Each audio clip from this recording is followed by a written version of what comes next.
ये आकाशवाणी रायपुर है। छत्तीसगढ़ी समाचार बुलेटिन के संग मीनल तिवारी के जय जोहार।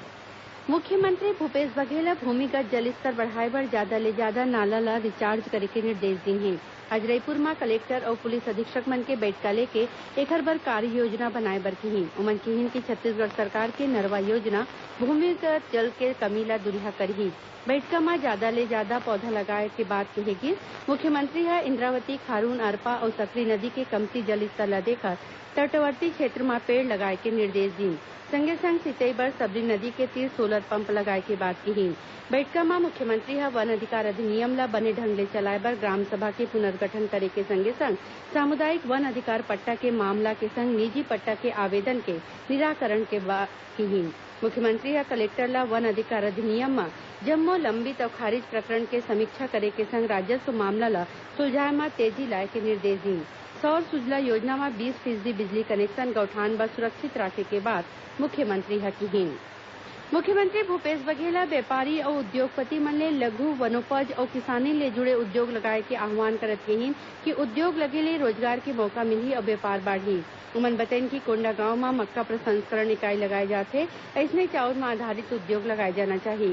रायपुर म Chhattisgarh chamber of commerce and industry के वार्षिक सम्मेलन म बोलत ओमन कहिन कि राज्य सरकार व्यापारी मन के समस्या ल सुलझाए खातिर प्रयास करही।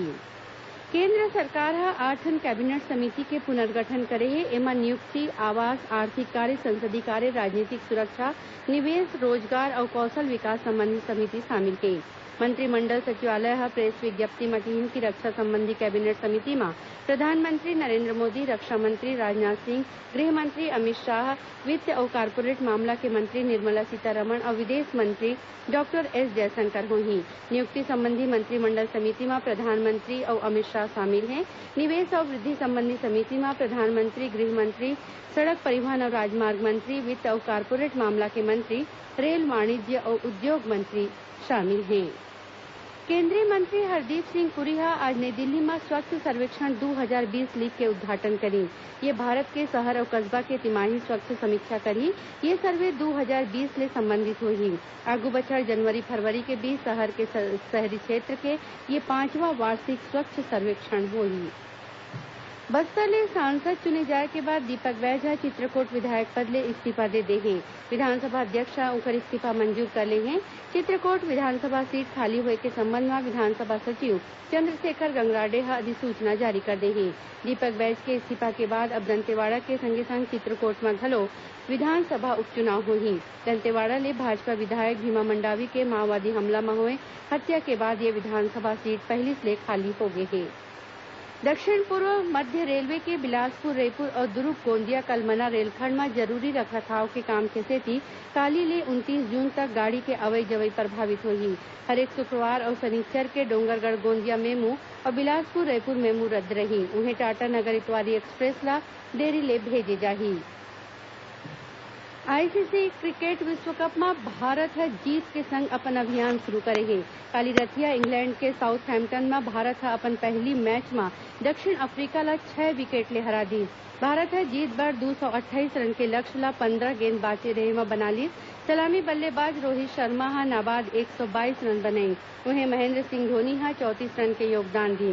रोहित ल ओकर शानदार पारी बर मैन ऑफ द मैच घोषित करेगी। एकर पहिली दक्षिण अफ्रीका ह पहली बल्लेबाजी करत तय 50 ओवर म 9 विकेट म 227 रन बनाई।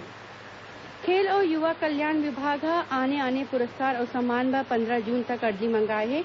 ये पुरस्कार म शहीद राजीव पांडे पुरस्कार, शहीद कौशल यादव पुरस्कार, वीर हनुमान सिंह पुरस्कार, शहीद विनोद चौबे सम्मान, शहीद पंकज विक्रम सम्मान, मुख्यमंत्री ट्रॉफी और नगद राशि पुरस्कार शामिल हे। ये पुरस्कार राज्य बर बने प्रदर्शन करइया खिलाड़ी और प्रशिक्षक मन ल दे जाथे। पाछू 2 दिन ले गर्मी और उमस ले लोगन हलाकान हो गए हैं। आज मंझनिया बाद राजधानी रायपुर में तेज हवा संग बरसा और ओलागिरी जेखर ले लोगन ल थोरीक राहत मिले हे। प्रदेश के कतकोन जगह में आज बरसा होए के समाचार मिले हे। मौसम विभाग के मुताबिक अवैया 2-3 दिन तक ऐसने स्थिति बने रही। दक्षिण बस्तर में बने वर्षा हो सकत हे। ये बखत बंगाल के खाड़ी ले नमी आवत हे। उन्हें उत्तर प्रदेश ले कर्नाटक तक एक द्रोणिका बने हे, जेकर असर ले छत्तीसगढ़ में वर्षा होवत हे। एकरे संग छत्तीसगढ़ी समाचार बुलेटिन इहें सिरावत हे। जय जोहार।